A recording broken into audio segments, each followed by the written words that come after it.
20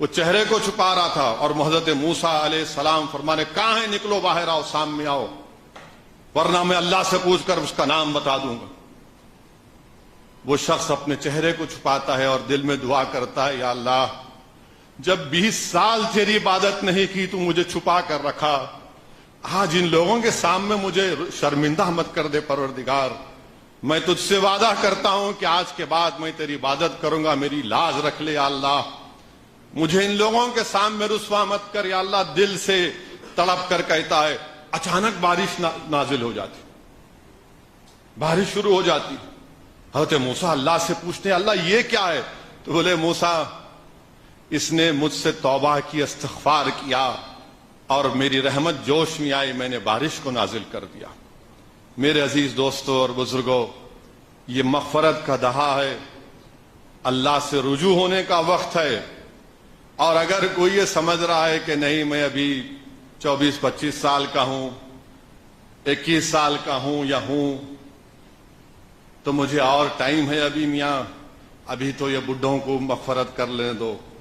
میرے بھائی یاد رکھو، کسی کو نہیں معلوم کہ کس کا کب وقت آنے والا ہے، کب اللہ کے پاس سے بلاوا آنے والا ہے۔ اگر کوئی 19 سال کا نوجوان لڑکا ہے لڑکی ہے، یاد رکھو تم بھی مرو گے، میں بھی مروں گا، اور سب اس دنیا میں زمین کی غذا بنیں گے، مگر کسی کو نہیں معلوم کہ کس کا وقت کب آنے والا ہے، وہ صرف اللہ جانتا ہے۔ اور یاد رکھو اس بات کو کہ قیامت ہوگی، یوم القیامہ ہوگا، اور ایک ایک دن اس کا 50,000 سال کے برابر ہوگا۔ تو اس لیے ضروری ہے کہ یہ جو وقت اللہ نے ہم کو دیا ہے، ہم اس کو غنیمت جانیں، اس کو غنیمت جانیں۔ بشر حافی کو مشہور قصہ کہ وہ اللہ کے ولی ہونے سے پہلے بہت گناہ کرتے تھے، شراب پیتے تھے۔ تو ایک مرتبہ جب ان کے گھر میں شراب نوشی ہو رہی تھی تو ایک بزرگ آئے اور آ کر ان سے دستک دے کر پکار کر پوچھا، یہ گھر غلاموں کا ہے یا آزاد لوگوں کا ہے؟ تو ایک بچی نکلی دروازے کے پاس اور کہا، یہ آزاد لوگوں کا گھر ہے۔ تو اس بزرگ نے کہا، ہاں تبھی تو یہ آزادی سے کام کر رہے ہیں۔ حضرت بشر حافی پر بجلی گرتی ہے، وہ دوڑتے ہیں، کیا کہا انہوں نے؟ کہاں ہے بتاؤ، کہاں ہے بتاؤ۔ خیر ڈھونڈتے ہیں اس بزرگ کو اور ان سے پوچھتے ہیں، آپ نے ایسا کیوں کہا؟ وہ کہتے ہیں کہ تو آزاد اس لیے ہے کیونکہ تو گناہ کر رہا ہے، اگر تو غلام ہوتا تو تو شراب کو ہاتھ نہیں لگاتا۔ بشر حافی کے بارے میں آیا رحمت اللہ علیہ کے بارے میں کہ آپ نے رات میں قرآن کے کاغذ کے ٹکڑے کو دیکھا، اس کو زمین سے اٹھایا، تھوڑے پیسے تھے، عطر خریدا اور عطر لگا کر ایک کتاب میں رکھ کر اس کو اونچے مقام پر جب عزت کے ساتھ رکھا تو آواز آئی کہ بشر تو نے ہمارے کلام کو، اللہ کے کلام کی عزت کی، اب دنیا اور دین و دنیا میں تیرے نام کو روشن کیا جائے گا۔ مالک بن دینار کا واقعہ، وہ شراب پیتے تھے، ان کی ایک بچی تھی ایک باندی سے، وہ اس بیٹی سے بہت چاہتے تھے، اور وہ جب شراب پیتے تھے وہ بچی ان سے شراب چھین لیتی تھی اور ان پر پھینک دیتی تھی۔ پھر 2 سال کی عمر میں اس بچی کا انتقال ہو گیا، وہ بڑے غمگین رہتے تھے۔ ایک دن عشاء کی نماز بھی نہیں پڑھے، رات میں خواب میں دیکھا کہ حشر کا میدان ہے، حشر کا میدان ہے، اور مالک بن دینار جا رہے ہیں اور ان کے پیچھے ایک خطرناک اور بڑا ہی ہیبت ناک ایک سانپ ان کا تعاقب کر رہا ہے، اور مالک بن دینار دوڑ رہے ہیں اور دوڑتے ہیں تو دیکھتے ہیں ایک ضعیف بزرگ تو دیکھتے ہیں، بڑے نیک چہرہ ان کا، ان سے پوچھتے میرے کو بچاؤ اس سانپ سے، یہ میرا پیچھا کر رہا ہے۔ وہ ضعیف بولتے ہیں کہ میں بڑا کمزور ہوں، میں اس سے مقابلہ نہیں کر سکتا میاں۔ تو مالک بن دینار بولتے تم وہ پہاڑ دکھتا، اس پہاڑ پہ چڑھ جاتے، اور جب پہاڑ پہ چڑھ کے دیکھتے تو اور ہیبت طاری ہو جاتی ہے، تو جہنم نظر آتا ہوں، جہنم کی آگ، مگر وہ سانپ تعاقب کر رہا ہے۔ وہ اور نیچے جاتے، اچانک آواز آتی کہ رک جا، تو جہنمی نہیں ہے۔ پھر وہ نیک صفت شخص نظر آتے، اسے کہتے ہیں دیکھو وہ ٹہنی پر تم چڑھ جاؤ، پہاڑی پر، وہ وہاں پر چڑھتے ہیں. وہاں پر چڑھ کر کیا دیکھتے ہیں مالک بن دینار کہ کھڑکیاں ہیں, ان کھڑکیوں میں چھوٹے چھوٹے کپڑے ہیں, اور جب وہاں پر جاتے ہیں تو پکارنے والا پکارتا ہے کہ نکلو جلدی تم لوگ, نکلو جلدی تم لوگ, ورنہ یہ سانپ اس کو نقصان پہنچا دے گا. تو ان چھوٹے چھوٹے کھڑکیوں سے چھوٹے بچے جو کم عمر میں انتقال کر جاتے ہیں, سب ان کی فوج نکلتی ہے ایک کے بعد ایک, ایک کے بعد ایک. جب وہ نکلتے ہیں اس میں آپ کی وہ بیٹی بھی نکلتی ہے 2 سال کی ان کی, اور وہ ان کا ہاتھ پکڑ کر ان کو اٹھا کر ایک جگہ پر لے کر جاتی ہے اور کہتی ہے ابا پہچانے مجھے؟ وہ کہتی ہاں تجھے کیسے نہیں پہچانوں گا. پھر وہ ان سے کہتی ہے کہ ان سے پوچھتے ہیں یہاں پر کیا ہے؟ تو بولے یہاں پر ان لوگوں کو رکھا جاتا ہے جو کم عمری میں جن کا انتقال ہو جاتا ہے, اللہ ان کو یہاں رکھتا ہے, اور جب ہمارے ماں باپ آتے ہم ان کے انتظار میں یہاں پر رہیں گے. پھر وہ بچی ان سے پوچھتی ہیں کہ جو ایمان والے ہیں کیا ان کے لیے ابھی وقت نہیں آیا کہ وہ اپنے گناہوں سے توبہ کریں اور اللہ کے ذکر میں اور اللہ کی فرما برداری میں زندگی گزاریں؟ مالک بن دینار پہ ان کے دل پر ایک بجلی گرتی ہے اور وہ بچی قرآن پڑھتی ہے. تو کہتے ہیں بیٹا تم کو قرآن بھی آ گیا؟ بولے ہاں ہم کو قرآن بھی آتا ہے. پھر وہ مالک بن دینار اس اپنی بیٹی سے پوچھتے ہیں کہ یہ جو سانپ تھا وہ کیا تھا, اور یہ جو سفید کپڑوں میں جو شخص تھے وہ کیا تھے؟ کہتے ہیں کہ ابا وہ جو سفید کپڑوں میں تھے وہ آپ کی نیکیاں تھیں, اور وہ جو سانپ تھا وہ آپ کے برے اعمال تھے. آپ کی برائی سے اتنا طاقتور ہو چکا تھا کہ وہ نیکیاں اس کا مقابلہ نہیں کر پاتی تھی. مالک بن دینار بیدار ہوتے ہیں اور ان کی زندگی مقدر بدل جاتے ہیں, وقت کے ولی اور قطب بن جاتے ہیں. مگر یاد رکھیے توبہ اور نیکیوں میں اگر غرور اور تکبر میں اگر کوئی شخص ڈوب گیا کہ میں تہجد گزار ہوں, میں اتنے نمازیں پڑھتا ہوں, نفلیں پڑھتا ہوں, قرآن ختم کرتا ہوں, غرور تکبر نہیں کر سکتے آپ. کیونکہ حدیث شریف میں آیا اللہ کے رسول صلی اللہ علیہ وسلم نے فرمایا کہ ایک شخص 500 سال عبادت کیا بغیر ریاکاری کے, 500 سال, اور 500 سال کی عبادت کی بغیر ریاکاری کی عبادت کے بعد جب حشر کے میدان میں اللہ نے یہ حکم فرمایا کہ میرے فضل سے اس کو جنت میں لے کر جاؤ, تو شخص نے کہا یا اللہ 500 سال عبادت کیا تیری, اور آپ کہہ رہے ہیں کہ اللہ آپ فرما رہے ہیں کہ اپنے فضل سے میری عبادت کا کیا؟ تو اللہ بولے گا چلو انصاف کرتے ہیں.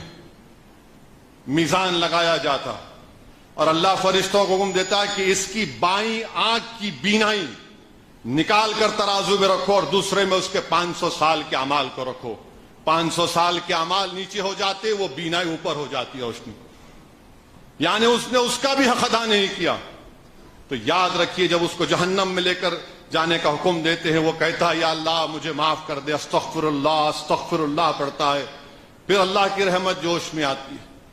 تو جو لوگ نیکیاں کرتے ہیں ہم کو بھی سب کو بھی توبہ کرنا ہے کہ اور اللہ کا شکر ادا کرنا ہے کہ اللہ نے توفیق دی آپ کو کہ آپ نیکیاں کر رہے ہیں. تو عزیزان ملت اسلامیہ یہ رمضان کا مغفرت کا دہا ہے. اللہ ہم تمام کو توفیق دے کہ ہم اللہ سے مغفرت طلب کریں. اللہ ہم تمام کو توفیق دے کہ ہم اپنی گناہوں سے توبہ کریں, کیونکہ اللہ غفور الرحیم ہے, اللہ ودود ہے, اللہ لطیف ہے, اور اللہ ہی ہمارے گناہوں کو معاف فرمانے والا ہے. اور آج 15 محرم ہے. آج ہی کے دن حضرت امام حسن رضی اللہ تعالی عنہ کی ولادت ہوئی, شہزادے جنت کی ولادت ہوئی آج. اور حضرت عبداللہ شاہ صاحب نقشبندی محدث دکن رحمت اللہ علیہ اپنی کتاب شہادت نامہ میں فضائل امام حسن میں لکھتے ہیں, کیا لکھتے ہیں کہ اللہ کے رسول صلی اللہ علیہ وسلم سجدے میں ہیں اور رسول اللہ صلی اللہ علیہ وسلم کے جسم مبارک تدویش مبارک پر امام حسن چڑھ جاتے ہیں. اللہ کے رسول صلی اللہ علیہ وسلم نے امام حسن کے لیے اپنے سجدے کو لمبا کر دیا.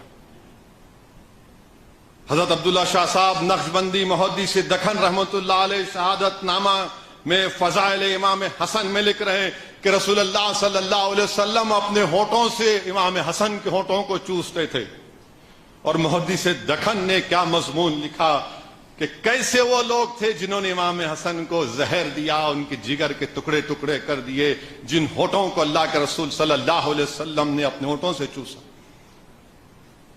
حضرت عبداللہ شاہ صاحب قبلہ محدث دکن لکھتے ہیں, ایک واقعہ لکھتے ہیں امام حسن کے فضائل کے بارے میں, کہ امام حسن اور امام حسین کچھ لکھتے ہیں اور حضرت علی شیر خدا کے پاس جا کر پوچھتے ہیں کہ ہینڈ رائٹنگ دونوں میں سے کس کی اچھی ہے. بچوں میں ہوتا ہے نا, ہینڈ رائٹنگ دونوں میں سے کس کی اچھی ہے. تو حضرت علی کسی کو آرزودہ نہیں کرنا چاہتے, کہتے ہیں جاؤ تمہاری اماں کے پاس, حضرت فاطمہ شہزادی جنت کے پاس جاؤ. وہ کہتی ہیں, وہ بھی آرزودہ نہیں کرنا چاہتی ہے کہ اس کا فیصلہ تمہارے نانا محمد مصطفیٰ صلی اللہ علیہ وسلم کریں. جب ان کے پاس جاتے ہیں رحمت اللہ علیہ صلی اللہ علیہ وسلم کے پاس, شافع روز جزا کے پاس جاتے ہیں تو رحمت اللہ علیہ فرماتے ہیں کہ اس کا فیصلہ جبرائیل کریں گے, میں نہیں کروں گا. حضرت جبرائیل کہتے ہیں کہ اس کا فیصلہ اب اللہ کرے گا, میں نہیں کروں گا. تو اللہ سبحانہ و تعالی حضرت جبرائیل کو حکم فرماتا ہے کہ جنت سے ایک سیب لاؤ اور اس کو چھوڑ دو, جس کسی کے تختی میں گرے گا اس کی ہینڈ رائٹنگ اچھی ہے. مگر جیسا ہی وہ سیب جاتا ہے تو اللہ اس سیب کو حکم فرماتا ہے کہ دو ٹکڑے ہو جاؤ, ایک حسن کی کتاب میں, ایک حسین کی کتاب میں کرو. میرے عزیز دوستو بزرگوں, یہ امام حسن ہے, زہر دے دیا گیا تھا آپ کو. فضائل امام حسن میں محدث دکن لکھتے ہیں کہ ایک مرتبہ امام حسن کسی کے ساتھ ایک کھجور کے باغ میں, کہ وہ باغ سوکھ چکا تھا, اور لوگ کہتے ہیں کہ کتنا اچھا ہوتا ہے کہ اس کھجور کے باغ میں کھجور ہوتے. تو فوراً امام حسن شہزادے جنت اپنے ہاتھ اٹھا کر لبوں کو حرکت دیتے ہیں اور دعا کرتے ہیں. لوگ دیکھتے ہیں کہ اچانک اس سوکھے ہوئے کھجور کے باغ میں پتے آ جاتے ہیں, کھجور آ جاتا ہے. میرے عزیز دوستوں اور بزرگوں, کو اس میں سے کہتا ہے ارے یہ تو جادو ہے, تو لوگ بولتے نہیں, یہ نواس رسول ہے, یہ اس کی زبان کی تاثیر ہے. اور جب ان کو زہر دے دیا گیا, محدث دکن لکھتے ہیں, بڑا بہترین مضمون ہے, محدث لکھتے ہیں کہ جب زہر دے دیا گیا تو امام حسن کو معلوم تھا کہ زہر ہے, مگر رضا الہی کو قبول کر چکے تھے, اللہ کی رضا کو قبول کر چکے تھے. اور اسی میں محدث دکن لکھتے ہیں کہ جب امام حسین کے گھر میں آپ آ کر رہنا شروع کیے, وہاں پر بھی زہر دے دیا گیا. تو جب آپ پر زہر کے اثر چڑھ رہے تھے تو آپ اپنے بھائی امام حسین آپ کے قریب آتے ہیں اور بولتے ہیں کہ کس نے کیا, بتاؤ آپ. امام حسن فرماتے ہیں کہ مجھے ایک پر شک ہے. تو بولے کون ہے, بتاؤ آپ کس پر شک ہے. امام حسن فرماتے ہیں کہ میں شک کی بنیاد پر کسی کی جان نہیں لے سکتا, میں شک کی بنیاد پر کسی کی جان نہیں لے سکتا. اور امام حسن فرماتے ہیں کہ اگر اللہ حسن کو جنت میں لے کر جائے گا تو حسن پہلے اپنے زہر دینے والے کو بھی جنت میں لے کر جائے گا, میرے دل میں اس کے تعلق سے کوئی کینہ نہیں رہے گا. پھر امام حسن اپنے بھائی امام حسین سے پوچھتے ہیں کہ بھائی میرا چہرے کا رنگ کیسا ہے, بتاؤ میرے چہرے کا رنگ کیسا ہے. تو امام حسین فرماتے ہیں کہ بھائی آپ کے چہرے کا رنگ سبز ہو چکا ہے, آپ کے چہرے کا رنگ سبز ہو چکا ہے. تو امام حسن کی زبان سے نکلتا ہے کہ اب معراج کی حدیث پوری ہو رہی. میرے بھائی, دونوں بھائی اپنے آپ کو لپیٹ کر خوب روتے ہیں, خوب روتے ہیں. لوگ پریشان ہیں, کیا ہے ماجرا یہ کہ چہرے کا رنگ پوچھتے ہیں اور معراج کی حدیث پوری ہو رہی ہے, اور لپیٹ کر رو رہے ہیں ایک دوسرے کو, دونوں شہزادے جنت. تو رسول اللہ صلی اللہ علیہ وسلم جب سفر معراج پر گئے تھے, وہاں پر اللہ کے رسول صلی اللہ علیہ وسلم نے دو محلوں کو دیکھا. بڑے خوبصورت محل تھے. ایک ایسا محل تھا کہ اس کی روشنی آنکھوں پر پردہ پڑ جاتا ہے. دوسرا محل ایسا تھا جو سورج کی روشنی کو روک رہا تھا. اور ایک محل سبز رنگ کا تھا، ایک محل سرخ رنگ کا تھا. اس رضوان سے اللہ کے رسول صلی اللہ علیہ وسلم پوچھتے ہیں کیا ہے یہ؟ تو بولتے ہیں، وہ فرماتا ہے رسول اللہ علیہ وسلم یہ امام حسن اور امام حسین کا جنت پہ محل ہے. اللہ کے رسول صلی اللہ علیہ وسلم پوچھتے ہیں کہ کا رنگ سبز کیوں ہے، کا رنگ سرخ کیوں ہے؟ وہ خاموش ہو جاتے ہیں. پھر پوچھتے ہیں، وہ خاموش ہو جاتے ہیں. دیکھیے عظمت مصطفیٰ صلی اللہ علیہ وسلم، سمجھیے نواز رسول کا کیا مقام ہے. جنت کا رضوان نہیں کہتا ہے، جبریل امی کہتے ہیں رسول اللہ صلی اللہ علیہ وسلم وہ شرما رہا ہے. آقا پوچھتے ہیں کیوں؟ وہ کہہ رہے ہیں کہ یہ جو محل سبز رنگ کا ہے، یہ اس لیے سبز رنگ کا ہے، یہ امام حسن کا ہے کیونکہ ان کو زہر دے دیا جائے گا. یہ امام حسین کا محل سرخ اس لیے ہے کیونکہ ان کی گردن کو کاٹا جائے گا، ان کو کربلا کے میدان میں شہید کیا جائے گا. میرے عزیز دوستوں اور بزرگوں، اس ماہ مبارک میں ہم کو امام حسن کو بھی یاد رکھنا ہے. عبداللہ ابن زبیر نے کہا کہ جب کبھی بھی میں نے امام حسن اور امام حسین کو ملا، یہ ہمیشہ روزے سے رہتے تھے. مدینے سے مکے تک 25 مرتبہ پیدل حج امام حسن اور امام حسین نے طے کیے تھے. اور اللہ کے رسول صلی اللہ علیہ وسلم نے فرمایا تھا کہ میرا بیٹا حسن مسلمانوں کے 2 گروہوں میں اتحاد پیدا کرے گا. ان کی سخاوت کا یہ عالم تھا کہ غریب گھر پر آیا، کہا کہ اے نواز رسول بھوکا ہوں، تو کہتے ہیں رک جاؤ، ابھی جو پیسہ آئے گا تم کو دیں گے. 3000 دینار آتے، امام حسن بولتے لے جاؤ اس کو 3000 دینار. خود کئی دن کے بھوکے ہیں، بولتے نہیں اگر مجھے معلوم ہوتا اتنے پیسے آ رہے تو میں تجھے انتظار بھی نہیں کرنا پڑتا. میرے عزیز دوستوں اور بزرگوں، اسی ماہ مبارک میں 17 رمضان کو حق اور باطل کی پہلی جنگ ہوئی. یوم الفرقان جس کو قرآن میں کہا گیا کہ فرق کا دن، اسلام اور کفر میں کھلی فرق کا دن، جس کو جنگ بدر کے نام سے آپ اور ہم یاد رکھتے ہیں، 17 رمضان کو ہوئی. اور علماء 2 ہجری میں رمضان کی فرضیت کا حکم آیا.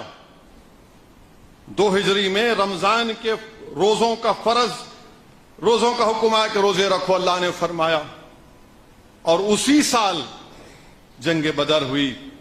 اور آپ جانتے ہیں کہ جس کو قرآن میں یوم الفرقان کہا گیا، اس جنگ کا پس منظر یہ بتایا گیا. علماء کرام نے احادیث نبوی کی روشنی میں اور قرآن کریم کی آیات میں لکھا کہ ابو سفیان جو اس وقت تک اسلام قبول نہیں کیے تھے، وہ ایک تجارت کا قافلہ مدینے کی وادیوں سے مکے کو لے کر جا رہے ہیں. اس تجارت کے قافلے میں سامان بھی ہے اور اسلحہ بھی ہے. اور رسول اللہ صلی اللہ علیہ وسلم اعلان نبوت کے 15 سال تک کوئی جنگ نہیں. یہ جو آج اسلام پر انگلیاں اٹھاتے ہیں یہ نالائق لوگ، 15 سال تک کوئی جنگ نہیں. اور مدینے میں ہجرت ہو جاتی ہے تو کفاران مکہ مدینے کو آ کر مسلمانوں پر حملہ کرتے، ان کی بکریوں کو چوری کرتے، ان کے اونٹوں کو لے کر جاتے، ان کو تکلیف دیتے. اور صحابہ کرام ہجرت کر کے اپنا سب کچھ مکے میں چھوڑ کر آ گئے تھے، صرف جسم کے کپڑوں کے ساتھ. اور رسول اللہ صلی اللہ علیہ وسلم اپنے جاسوسوں کو اس قافلے کا اس کا راستہ معلوم کرنے کے لیے بھی جاتے ہیں. اور رسول اللہ صلی اللہ علیہ وسلم فرماتے ہیں کہ اس قافلے کو روکنا، جنگ کرنے نہیں گئے تھے، قافلے کو روکنا مقصد تھا. کیونکہ اللہ کے رسول صلی اللہ علیہ وسلم نے فرمایا کہ اگر یہ قافلہ مکہ پہنچے گا تو اس سے اور طاقت حاصل ہوگی، اور تکالیف دیں گے. تو صحابہ کو حکم فرماتے ہیں کہ چلو نکلنے کا وقت ہے. صحابہ رسول صلی اللہ علیہ وسلم رحمت اللہ علیہ کے حکم پر اپنے گھروں سے نکلتے ہیں. اور رسول اللہ صلی اللہ علیہ وسلم دعا فرماتے ہیں کہ یا اللہ، یہ جو مٹھی بھر آج لوگ ہیں یہ بے پیادہ ہیں، تو ان کے سواری کا انتظام کر دے. یا اللہ ان کے جسموں پر کپڑے نہیں ہیں، ان کو کپڑا دے دے. یا اللہ تو ان کو عزت دے دے. اور اللہ کے رسول صلی اللہ علیہ وسلم کے ساتھ روانہ ہوتے ہیں. ابو سفیان بڑے ہوشیار تھے، وہ اونٹ کی مینگنیوں کو توڑ کر دیکھتے ہیں، اس میں جو گٹلیاں نکلی وہ سمجھ جاتے ہیں کہ رسول اللہ صلی اللہ علیہ وسلم نے جاسوس لگا دی ہے میرے قافلے کے پیچھے.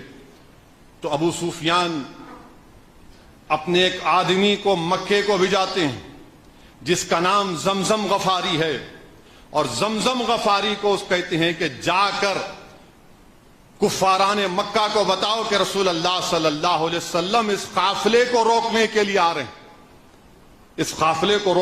آ رہے ہیں.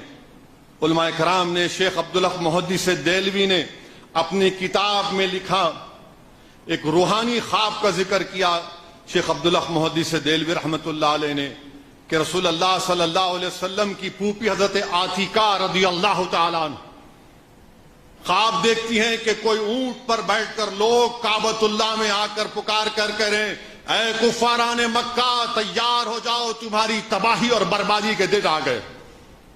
وہ اپنے بھائی حضرت عباس کے خواب سناتی ہیں، وہ جا کر ابو جہل کو سناتے ہیں تو ابو جہل چراغپا ہو جاتا ہے اور کہتا ہے کہ اب تو محمد صلی اللہ علیہ وسلم نے نبوت کا دعویٰ کیا، اب کیا تمہاری عورتیں بھی دعویٰ کریں گی؟ نعوذ باللہ. اور کہتا ہے اگر 3 دن کے اندر یہ خواب پورا نہیں ہوا تو میں پورے عرب میں تم لوگوں کو جھوٹا بولوں گا. اور تیسرے دن زمزم غفاری مکے کو پہنچتا ہے. اس زمانے میں اگر خطرے کا سگنل یہ تھا کہ اونٹ کے کان اور ناک کو کاٹا جاتا تھا تو زمزم غفاری پکار کر کہتا ہے کہ رسول اللہ صلی اللہ علیہ وسلم مدینے سے روانہ ہو چکے ہیں.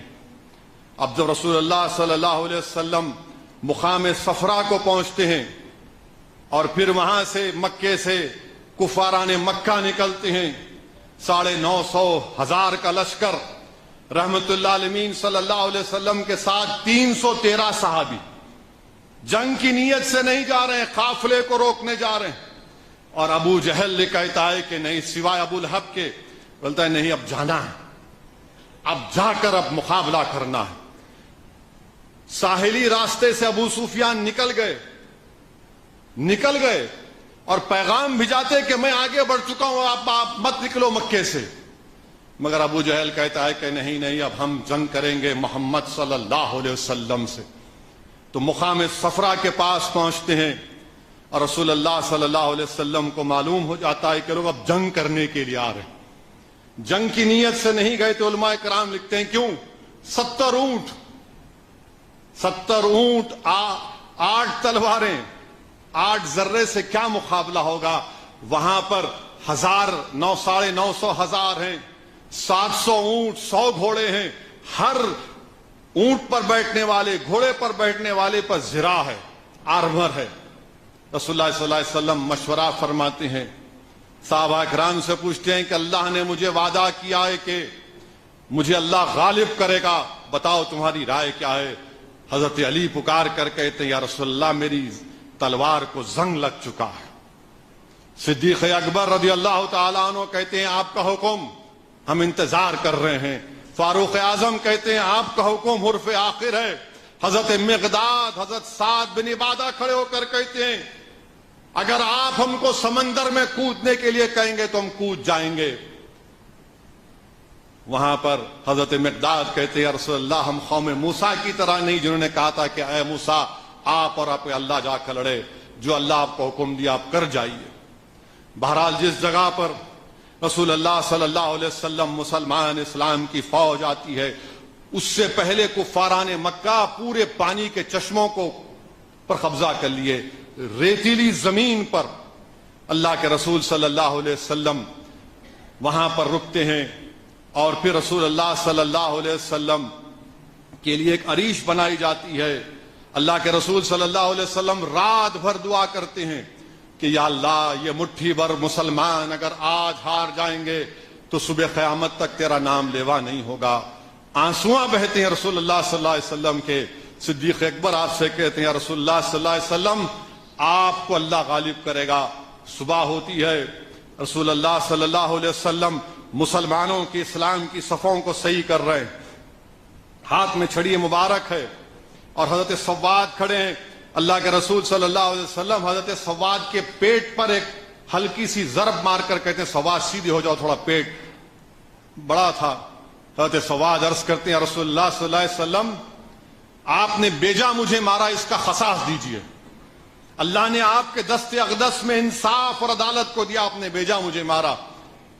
اب آپ بتائیے کہ جنگ ہے، فوج ہے، کمانڈر ان چیف ہے، اور کوئی سپاہی کہہ رہا ہے کہ آپ نے غلط کیا تو آج کے زمانے میں اس کو کورٹ مارشل کر دیا جاتا، مگر رحمت للعالمین ہے، شاف روز جزا ہے۔ آپ کہتے ہیں آپ سواد اپنا بدلہ لے لے، وہ کہتے ہیں رسول اللہ صلی اللہ علیہ وسلم اپنا خمیز اٹھائیے۔ بولتے کیوں؟ آپ اٹھائیے، مجھے بدلہ لینا ہے۔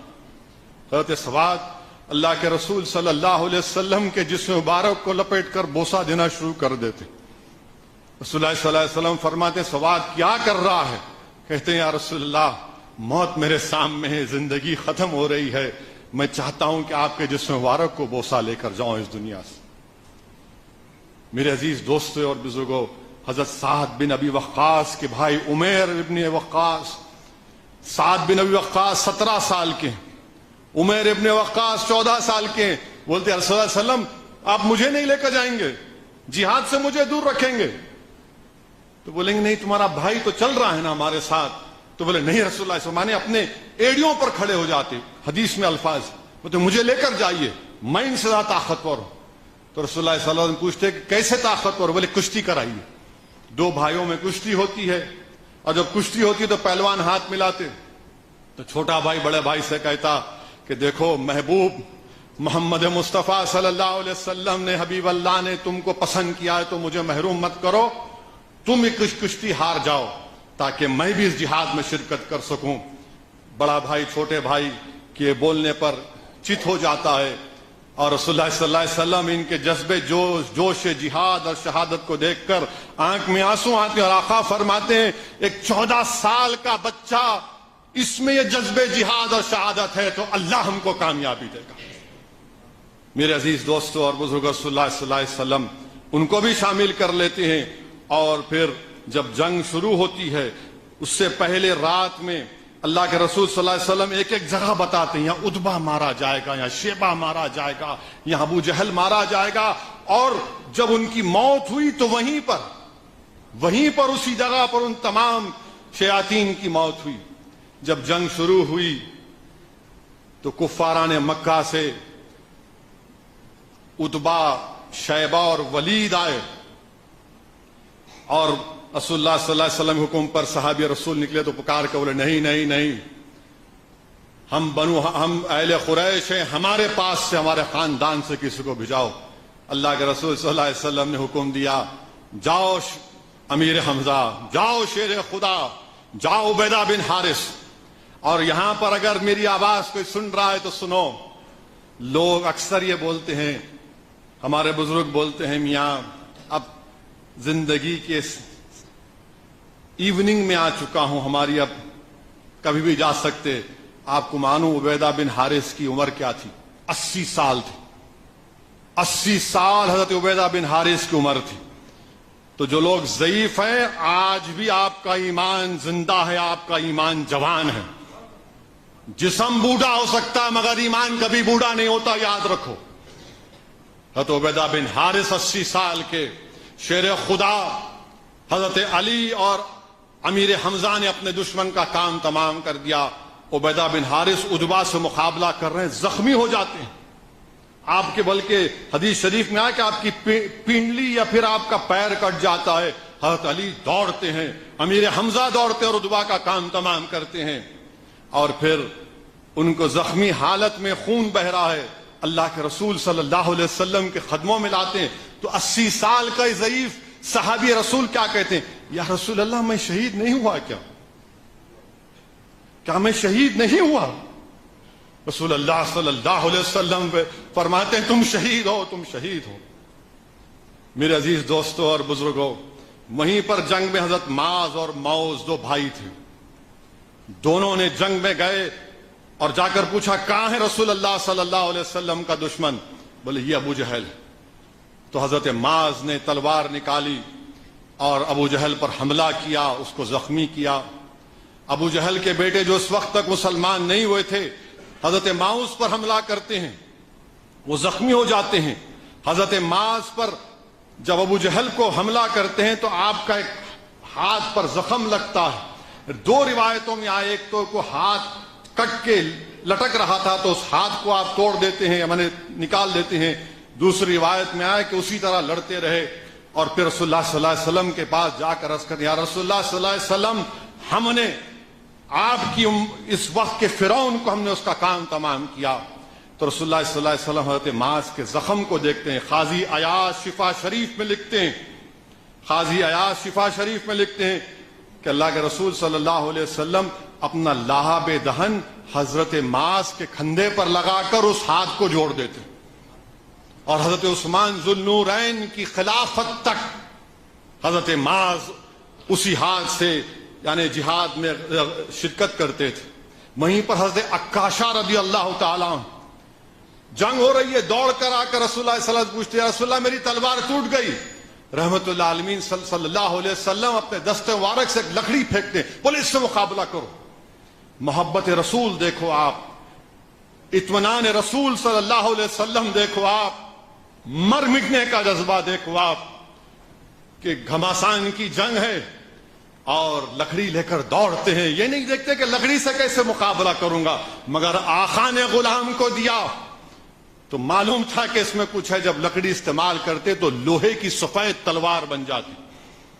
حضرت عکاشہ نے اس کا نام اون رکھا، بلکہ آپ اسی کے ساتھ شہید ہوئے جب اور آپ کے ہاتھ مبارک میں وہ تلوار تھی۔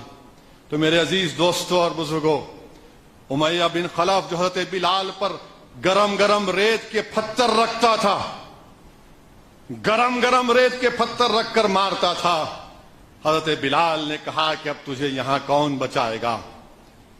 میرے عزیز دوستوں اور بزرگوں، جنگ بدر انسانیت کی تاریخ کا پہلا درس ہے، حق اور باطل کی پہلی جنگ، اور یہ پیغام ہم کو ملتا ہے مسلمانوں کو کہ مسلمان طاقت اور قوت کے بلبوتے پر نہیں، اللہ کی قدرت کے اوپر بلبوتے پر جیتا اور مرتا ہے، بشرطے کہ اس کی نیت میں اخلاص ہو، بشرطے کہ وہ دین میں خالص اللہ کے لیے کام کر رہا ہو، اپنے نام کے لیے نہیں، دین کی عظمت کے لیے کام کر رہا ہو تو اللہ مدد کرے گا، اللہ مدد کرے گا۔ جس طرح اللہ سبحانہ و تعالیٰ نے جنگ بدر میں سورہ انفال میں آیا آیت نمبر 44 میں اللہ نے کفاروں کو مسلمانوں کا لشکر کم دکھایا، مسلمانوں کو کفار کا لشکر کم دکھایا، اور علماء کرام نے بتایا حکمت یہ تھی کہ مسلمانوں میں خوف نہ پیدا ہو جائے اور کفار پوری طرح صفوں میں داخل ہو جائے۔ پھر جس ریتیلی مقام پر مسلمان کھڑے ہوئے تھے، شیطان وسوسہ ڈالا کہ اب تو یہاں پر پانی نہیں ہے، تم ریتیلی زمین میں کھڑے ہو، وہ لوگ ان کے پاس پانی ہے، کفاروں کے پاس وہ زیادہ طاقتور ہیں، وہ آئیں گے۔ تو اللہ نے سورہ انفال کی آیت نمبر 17 یا 11 ہے، اللہ نے بارش کو نازل کیا، اتنی بارش کہ پورا پانی سے پانی پیے، غسل لیے، سب پانی آ گیا۔ اور پھر سورہ انفال کی ایک اور آیات میں رسول اللہ صلی اللہ علیہ وسلم اپنے ہاتھ پہ مبارک میں کنکریاں اٹھا کر ان کفاران مکہ کی طرف پھینک کر کہتے تھے شاہت الوجو، شاہت الوجو، شاہت الوجو۔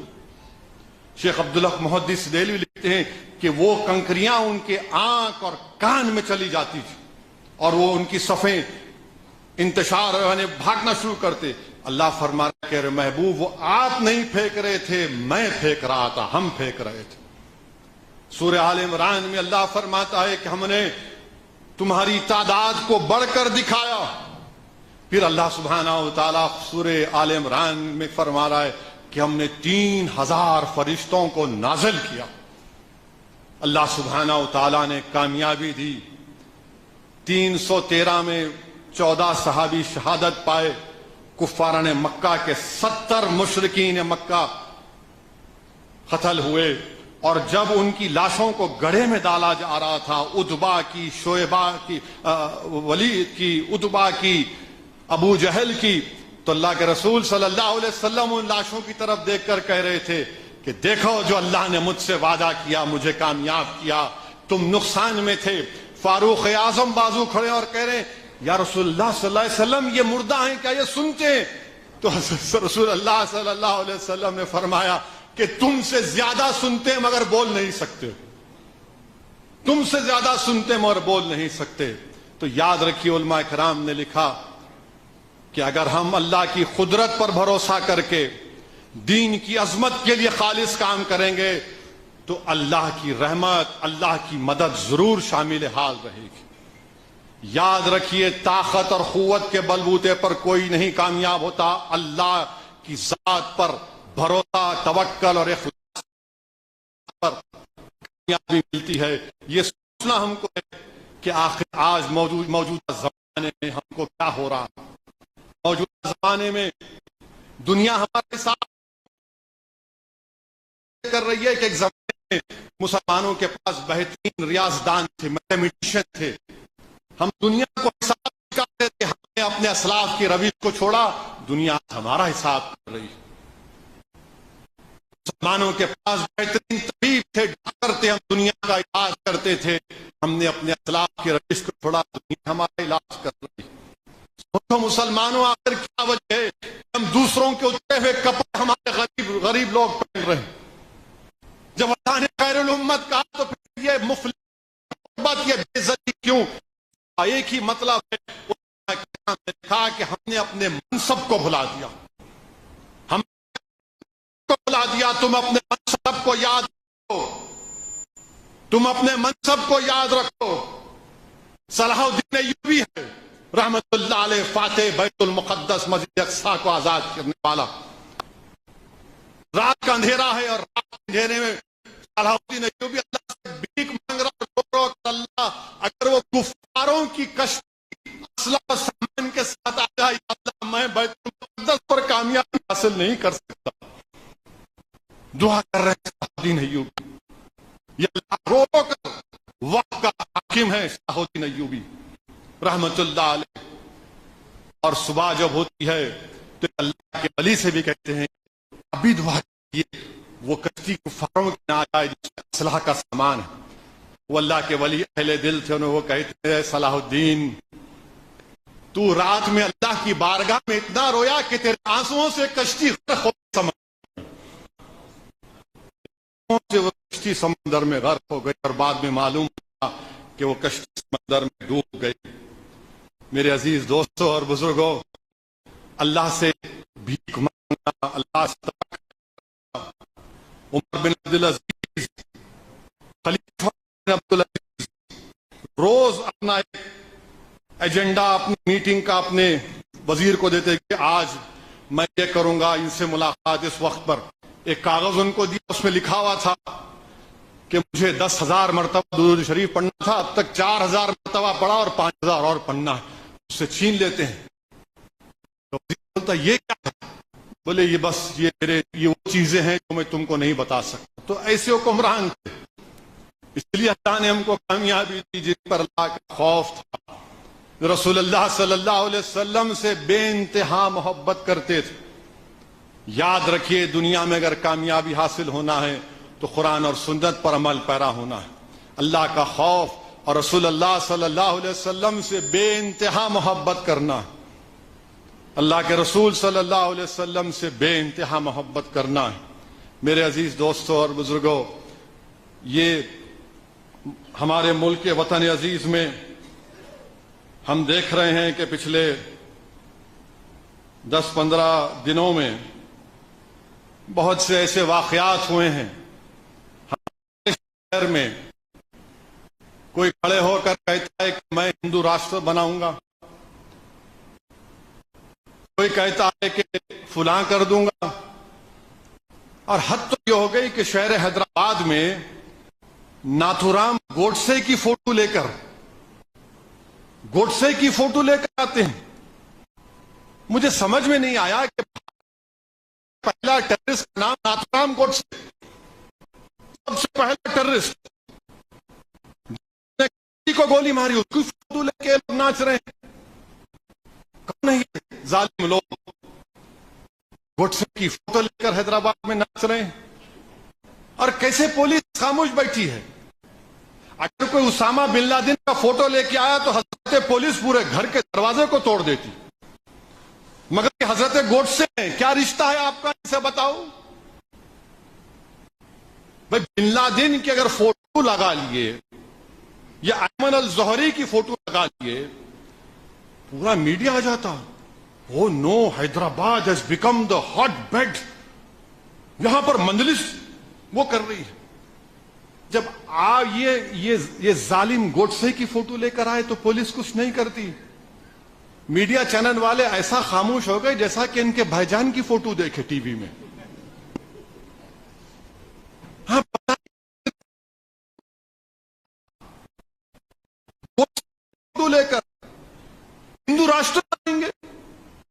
تو یہ ہو گئی کہ بہار میں ایک مدرسے کو جلا دیا گیا، مدرسے عزیزیہ جو 100 سالہ پرانا مدرسہ ہے، جس میں نایاب مینوسکرپٹس مخطوطات تھے، قرآن کریم کو جلایا گیا، مسجد کے مینار کو نشانہ بنایا گیا، اور وہاں پر سیکولر گورنمنٹ ہے، اور میں الیکشن لڑتا ہوں مجلس کا، نہیں تم کیوں لڑ رہے؟ ارے بھائی وہ مدرسے کو جلا دیے، منہ تو کھولو، منہ تو کھولو، کچھ تو بولو، مذمت تو کرو۔ قرآن کو جلا دیے نا، تم گونگے کیوں ہو؟ اتنی گراوٹ کیوں آ گئی کہ قرآن کو ظالم لوگ جلا رہے ہیں؟ کچھ تو بولو میرے بھائی، یہ تمہاری شفاعت کرے گی حشر کے میدان میں۔ یہ اللہ کا کلام ہے، یاد رکھو، اس کے تعلق سے رسول اللہ صلی اللہ علیہ وسلم نے فرمایا تھا کہ اگر اس کو اللہ پہاڑوں پر نازل کرتا تو پہاڑ ریزہ ریزہ ہو جاتے۔ کوئی نہیں، ہم پکار کر مذمت کر رہے ہیں، کیوں کر رہے ہیں؟ کیونکہ ناانصافی ہے۔ مگر جو لوگ سیکولرزم کے چودھری ہیں، جو لوگ میرے لڑنے پر کیا جھوٹے الزام لگاتی ہیں مجھ پر، اب تو بولو آپ، تو بولیں گے نہیں نہیں یہ موقع نہیں ہے بولنے کا، خاموشی اختیار کرو۔ تو ہمارے بہار کے صدر اختر الایمان نے اچھا کہا اس پر، انہوں نے کہا کہ بھائی جان اگر خاموش ہوتے تو آپ کے ابا کی آپ کی اماں سے شادی نہیں ہوتی تھی، ان کو بولنا پڑا قبول ہے، اماں کو بولنا پڑا قبول ہے، تو خاموشی سے کام نہیں چلے گا، توڑو اس سناٹے کو، توڑو اس سناٹے کو۔ مگر کوئی نہیں بولے، اور وہاں کا چیف منسٹر ہے، مانے ایسا کبھی ادھر کلاٹی مارتے کبھی ادھر۔ اب جب ہم ان سے پوچھے کہ آپ معائنہ کیوں نہیں کیے، آپ اس مدرسے کو بناؤ دو، پولیس کے آفیسر کے سامنے یہ حرکت ہوئی۔ ہے بہار میں جہاں پر عورتوں کا ویڈیو دیکھو، آپ رو رہی ہیں، میری بچی کی شادی کے لیے زیور رکھے، چلا گیا۔ کوئی حکومت کچھ نہیں بول رہی بہار کے، کیوں؟ کیونکہ وہ سیکولر ہیں۔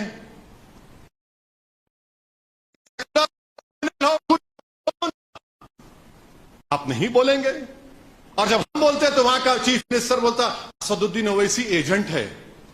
ارے نتیش کمار، تم کیا کورٹ کے سامنے کرسی ڈال کر بیٹھتے نوٹری کے ایجنٹ ہو کہ تم سرٹیفکیٹ دو گے مجھے کہ میں کیا ہوں کیا نہیں؟ ارے میں تم سے واجبی سوال اٹھایا ہوں، اور میں آج اللہ کے گھر میں کھڑے ہو کر کہہ رہا ہوں، میں صرف غریب مظلوموں کا ایک ٹیم ہوں۔ حالت روزہ میں کہہ رہا ہوں کہ دنیا کی کوئی طاقت اسد الدین اویسی کو خرید نہیں سکتی، کوئی طاقت نہیں خرید سکتی۔ میں الیکشن جیتوں گا ہاروں گا وہ میرے رب کا فیصلہ ہے، مگر لڑنا میرا کام ہے، ذمہ۔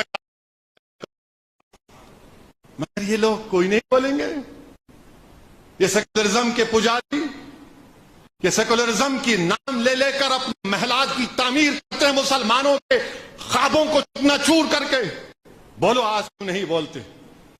افسوس تو اس بات کا ہوتا ہے کہ مذہبی تہوار مذہب کا ہوتا ہے تو وہ امن کا نام پر ہوتا ہے۔ کوئی اپنے کسی بھی خدا کو، اللہ کو، بھگوان کو، کسی گاڈ کو مانتا ہے تو اس میں ایک روحانیت ہوتی، اسپرچولیزم ہوتا ہے۔ مگر یہ کون سا یہ لوگ کام کر رہے ہیں کہ تہوار میں تشدد کریں گے؟ میں مسلمانوں سے اپیل کر رہا ہوں نہ کرنا چاہیے۔ ہمارا تہوار ہوگا، امن ہے اسلام کا نام. ہم امن سے رہتے آئے, امن سے رہتے رہیں گے. مگر یہ لوگ کون ہیں؟ کون ہے؟ موڈی جی تو نام ہی نہیں لیتے ان لوگوں کا. امت شاہ بولتے الٹا لٹکا دیتے, ہم ان کی سرکار آئی تو ادریس پاشا کو بنگلور میں 2 لاکھ روپے نہیں دیے, پیٹ پیٹ کر مار دیے. الٹا لٹکاؤ, وہاں بی جے پی کی سرکار ہے آپ کی. جنید نصیر کو زندہ جلا دیا گیا, تب بھی کوئی نہیں بولتے, کیونکہ ہمارا راجستھان میں سیکولر گورنمنٹ ہے. کیوں گیا جنید اور نصیر کے گھر کو؟ ارے میں نہیں گیا تو کون جائے گا پھر؟ میں تو ہر اس گھر کے گھر میں جاؤں گا, چاہے اس کا نام جنید ہو یا پھر ہمارا کوئی ہندو بھائی یا دلت بھائی ہو. ظلم ہے. صرف مسلمانوں پر ظلم ہو تو ظلم نہیں, کسی پر بھی ظلم ہوگا تو ظلم ہے. ہم اس کی مذمت کرتے ہیں. یہ کون سے کس راہ پر لوگ ملک کو لے کر جا رہے ہیں؟ آزادی کا امرت منا رہے ہیں اور مہاراشٹر کی درگاہ میں اندر جا کر جھنڈا ہلا رہے ہیں. درگاہ کے اندر جا کے جھنڈا ہلاتے رہے. کون سا تم کام کر رہے ہو؟ تم مسلمانوں کو, اسلام کو گالی دے کر تم کیا کر رہے ہو؟ تم ملک کو بدنام کر رہے ہو, اپنے آپ کو بدنام کر رہے ہو. میرے عزیز دوستوں اور بزرگوں, وہیں پر ہم دیکھتے ہیں کہ اورنگ آباد میں مندر کو بچانے کے لیے ہمارا ایم پی امتیاز جلیل جا کر مندر میں 2 گھنٹے کھڑے ہو جاتا. موب کو بولتا کہ نہیں, یہاں تم نہیں کر سکتے کچھ بھی. 2 گھنٹے امتیاز جلیل وہاں ٹھہرتا ہے. میں پوچھنا چاہوں گا بی جے پی سے, ادھو ٹھاکرے سے, مہاراشٹر کے چیف منسٹر شنڈے سے اور کانگریس پارٹی سے جو ادھو ٹھاکرے کی تائید کی, راشٹروادی کانگریس سے, تم نے 6 دسمبر کیا تھا نا. تم نے 6 دسمبر کیا تھا اور ایک امتیاز سامنے ٹھہرائے کہ مندر کو کوئی نقصان نہیں پہنچنے دوں گا. یہ کمٹمنٹ ہے.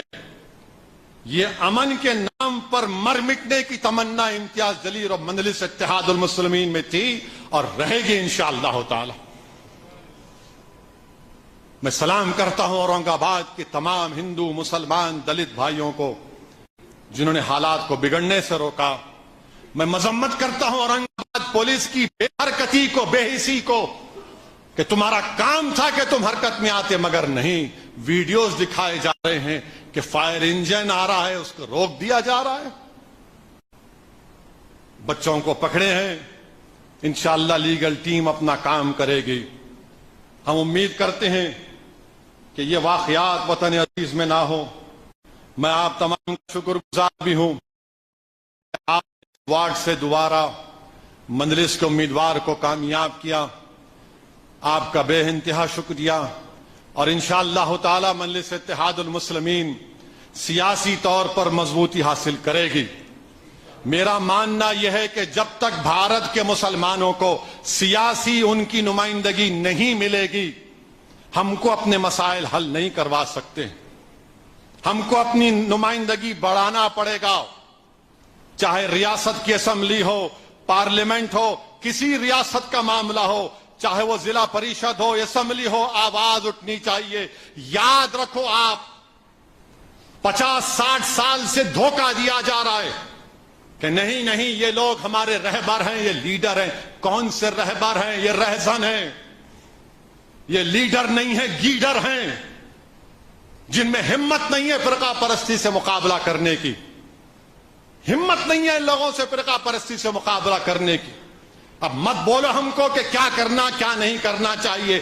آپ کی 50 سال کی پالیسی ناکام ثابت ہوئی ہے, ناکام ثابت ہوئی ہے.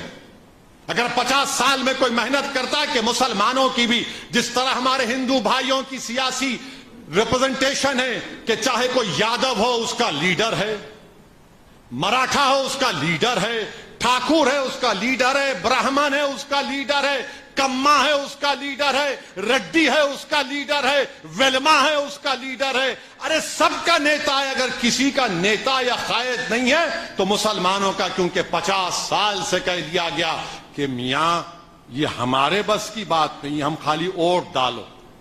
میں آپ سے کہہ رہا ہوں آپ اپنی نیتا کو بناؤ، قیادت کو بناؤ، مرکز سیاسی کو بنائیے، اور انشاءاللہ تعالی دعا فرمائیے کہ اللہ سبحانہ وتعالی ہمارے اس نیک مقصد میں ہم کو اللہ کامیابی دے، اللہ لوگوں کے دلوں میں مجلس اتحاد المسلمین کے پیغام کو اور اس کے مقاصد کو اللہ ڈال دے۔ میں اللہ سے دعا کرتا ہوں کہ اللہ سبحانہ وتعالی ہم تمام کو ماہ رمضان کے جو بچے ہوئے روزے اللہ اس میں ہم تمام کو روزے رہنے کی توفیق عطا فرمائے، اللہ سبحانہ وتعالی ہم کو قیام اللیل کرنے کی توفیق عطا فرمائے، اللہ سبحانہ